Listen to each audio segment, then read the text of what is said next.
इस वीडियो में हम कक्षा 8 का प्रश्नावली 13.1 का प्रश्न नंबर 9 को हल करेंगे। तो चलिए स्टार्ट करते हैं इस वीडियो को। तो देखिए डियर स्टूडेंट्स, इस क्वेश्चन में हमसे क्या कहा गया है, एक 5 मीटर 60 सेंटीमीटर ऊंचे ऊर्ध्वाधर खंबे की छाया की लंबाई 3 मीटर 20 सेंटीमीटर है, उसी समय पर ज्ञात कीजिए। तो इसमें हमें दो भाग दिए गए हैं। पहले भाग में 10 मीटर 50 सेंटीमीटर ऊंचे एक अन्य खंबे की छाया की लंबाई और दूसरे भाग में उस खंबे की ऊंचाई जिसके छाया की लंबाई 5 मीटर है। तो देखिए इसका सॉल्यूशन करने के लिए इस तरह से हम एक सारणी बना लेंगे। यहाँ लिखेंगे खंबे की ऊंचाई और यहाँ छाया की लंबाई, क्योंकि हमें क्वेश्चन में खंबे की ऊंचाई और खंबे के छाया की लंबाई दी गई है। तो देखिए सबसे पहले हमें क्या कहा गया है कि 5 मीटर 60 सेंटीमीटर ऊंचे जो खंबे की छाया की लंबाई है वो 3 मीटर 20 सेंटीमीटर है। तो इन्हीं दोनों को हम सबसे पहले यहाँ लिखेंगे। अब ध्यान देना, हमें जो खंबे की ऊंचाई दी है वो दो अलग अलग यूनिट में दी गई है, मीटर और सेंटीमीटर दोनों में। तो इसको हम पूरे को सेंटीमीटर में चेंज करके यहाँ पर लिख लेंगे। तो ध्यान दीजिए 5 मीटर हमारा है, तो 5 मीटर में कितने सेंटीमीटर होंगे, हमें जैसा कि पता है कि 1 मीटर में 100 सेंटीमीटर होते हैं। तो 5 मीटर में 500 हो गए और ये 60, तो टोटल हो गया 560 सेंटीमीटर इस खंबे की जो ऊंचाई है वो। तो ये क्योंकि सेंटीमीटर में लिखा है हमने, तो यहाँ पर लिख लेते हैं सेंटीमीटर, और छाया की लंबाई को भी हम सेंटीमीटर में ही लिखेंगे।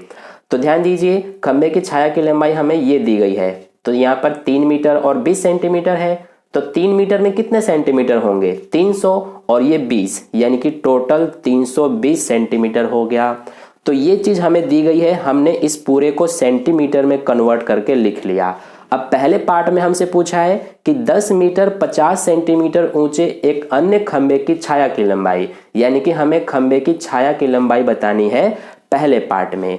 तो हमें जो दिया है वो लिख लेते हैं। हमें दिया है 10 मीटर 50 सेंटीमीटर ऊंचाई खंबे की।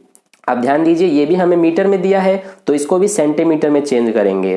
तो ये क्योंकि 10 मीटर है तो 1 मीटर में 100 सेंटीमीटर होता है, तो 10 मीटर में 1000 हो जाएगा, और ये 50, यानी कि टोटल 1050 सेंटीमीटर हो गई पहले पार्ट में खंबे की ऊंचाई। तो हमें बतानी है पहले पार्ट में खंबे की छाया की लंबाई, यानी कि यहां पर बताना है क्या आएगा। और दूसरे पार्ट में देखिए हमसे पूछा है उस खंबे की ऊंचाई जिसके छाया की लंबाई 5 मीटर है, यानी कि दूसरे पार्ट में हमें छाया की लंबाई 5 मीटर दी है, तो इसको भी सेंटीमीटर में चेंज करेंगे, तो 5 मीटर का 500 सेंटीमीटर बन जाएगा। ध्यान दीजिए छाया की लंबाई हमें दूसरे पार्ट में दिया है, इसीलिए छाया की लंबाई वाले में लिखेंगे हम, ठीक है। तो इसमें हमसे पूछा है खंबे की ऊंचाई, यानी कि यहां पर क्या आएगा दूसरे पार्ट में, ये हमसे पूछा है। तो ये हमारा पहला पार्ट है और ये दूसरा पार्ट है। तो चलिए सबसे पहले पहले पार्ट को करते हैं हम। तो पहले पार्ट में हमें क्या बताना है, छाया की लंबाई, तो इसको हम x मान लेंगे। तो इसीलिए सबसे पहले सॉल्यूशन में लिखेंगे हम कि माना छाया की लंबाई, ठीक है। तो ये हम क्या माने हैं, ये हमने x माना है, तो x लिखेंगे। अब सबसे पहले हम ये चेक करेंगे कि ये हमारा किस अनुपात में है, क्या ये सीधे समानुपात में है या प्रतिलोम में। तो ध्यान दीजिए खंबे की ऊंचाई 560 सेंटीमीटर है और उसके छाया की लंबाई 320 है। इसी तरह से ये खंबे की ऊंचाई 560 से 1050 सेंटीमीटर हो गई, तो उसके छाया की लंबाई कितनी होगी, 320 से तो ज्यादा ही होगी, यानी कि खंबे की ऊंचाई बढ़ रही है तो उसके छाया की लंबाई भी बढ़ेगी, ठीक है। तो इसीलिए ये हमारा सीधे समानुपात में है। तो इसी को सबसे पहले लिखेंगे हम क्योंकि, ये हमारा क्योंकि का निशान होता है, तो लिखेंगे क्योंकि यह सीधे समानुपात में है, तो ये हमने लिख लिया क्योंकि यह सीधे समानुपात में है। इसीलिए इसमें हमारा क्या होगा कि जो अनुपात होगा इन दोनों का वो पूरे में बराबर होगा। तो हम लिख सकते हैं कि जो 560/320 का अनुपात है, यानी कि ये इसके बराबर होगा, यानी 1050 बटे में x के बराबर। और यहां से अब हम x का मान पता करेंगे, तो इसके लिए क्या करेंगे, हम क्रॉस मल्टीप्लाई कर देंगे, ठीक है। तो ये 560, ये x का इधर भाग में है, इधर जाके गुणा में हो जाएगा, और ये 1050, ये 320 इधर भाग में है, इधर जाके गुणा में हो जाएगा। अब यहाँ से x का मान पता करेंगे तो इसको तो एज इट इज लिखेंगे 1050 गुणा 320, ये 560 इधर गुणा में है, इधर आके भाग में हो जाएगा।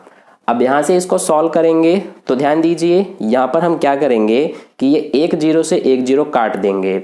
अब ये दोनों भी हमारे कटेंगे 8 के पहाड़े से, ये 8 चौके 32 और ये जीरो आ गया, ये 8 के पहाड़े से 7 बार में, और ये दोनों भी कटेंगे 7 एकम 7, ये 105 7 के पहाड़े से 15 बार में कट जाएगा।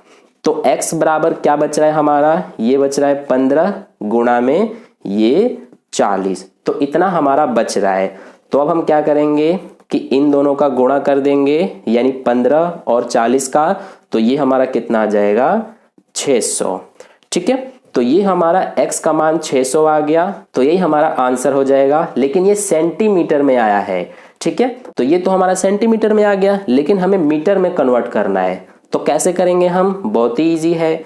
देखिए 600 सेंटीमीटर है, तो मीटर में करने के लिए क्या करेंगे कि जो 600 है इसमें 100 से भाग कर देंगे, क्योंकि 1 मीटर में 100 सेंटीमीटर होता है, इसीलिए सेंटीमीटर को मीटर में बदलने के लिए हम 100 से भाग करते हैं। ठीक है, तो ये हमारा एक जीरो से एक जीरो कटेगा, ये एक जीरो से एक जीरो कटेगा, तो x का मान क्या बचा, सिर्फ 6 बचा। तो ये 6 मीटर हमारा आंसर हो जाएगा पहले पार्ट का। ठीक है, अब देखिए सेकंड पार्ट को करते हैं। तो सेकंड पार्ट में हमसे पूछा गया है कि खंबे की ऊंचाई, यानी कि यहाँ पर क्या आएगा ये हमें बताना है। तो ये हमें नहीं पता, तो इसको y मान लेंगे। तो अब हम यहाँ पर सबसे पहले लिखेंगे कि माना खंबे की ऊंचाई, तो ये हमने क्या माना है, y माना है। अब ध्यान दीजिए इसमें भी हमारा क्या होगा कि जो अनुपात है इन दोनों का ये इसके बराबर होगा, यानी कि 560 बटे 320 का जो अनुपात है वो इसके बराबर होगा y बटे 500 के, क्योंकि ये हमारा सीधे समानुपात में है, और सीधे समानुपात में जो अनुपात होता है वो पूरे में बराबर ही चलता है। अब देखिए यहाँ से हम क्या करेंगे, इस y का मान पता करेंगे, तो इसके लिए क्या करेंगे, इनका क्रॉस मल्टीप्लाई कर देंगे। ठीक है, अब देखिए हम चाहे तो यहीं पर इन दोनों को काट सकते हैं, यहाँ पर भी हम काट सकते थे जीरो से जीरो को, ये जीरो से जीरो कट जाएगा और ये दोनों भी कट जाएंगे, ये दोनों हमारे 8 के पहाड़े से कट जाएंगे, 8 सते 56, ये 8 चौके 32, तो ये बच गया हमारा 7 बटे 4 और इधर बच गया y बटे में 500। अब यहाँ से हम कर देंगे क्रॉस मल्टीप्लाई, यहाँ पर हमने अभी नहीं किया है। ठीक है, तो इसको मैं मिटा ही देता हूँ, ये हमारा बराबर में था। अब देखिए यहाँ पर क्या होगा, ये 7, ये 500 इधर जाके गुणा में हो जाएगा, बराबर में ये y और ये 4 इधर जाके गुणा में हो जाएगा। तो अब क्या करेंगे हम कि ये 7 गुणा 500 को एज इट इज लिखेंगे, ये 4 इधर क्या है गुणा में, इधर आके भाग में हो जाएगा, तो इधर बचेगा सिर्फ y। अब देखिए ये 4 और 500 ये दोनों हमारे कटेंगे 4 के पहाड़े से, ये 4 के पहाड़े से एक बार में और ये 4 के पहाड़े से 125 बार में कट जाएगा। आप भाग करके देखना 4 से इस 500 को, आपका आंसर 125 आ जाएगा।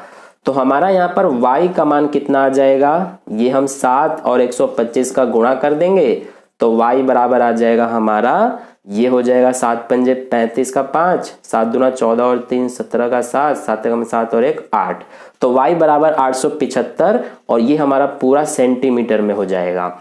ठीक है, तो ये हमने y का मान निकाल लिया, लेकिन ये सेंटीमीटर में आया है, तो हमें इसको क्या करना है कि मीटर में चेंज करना है।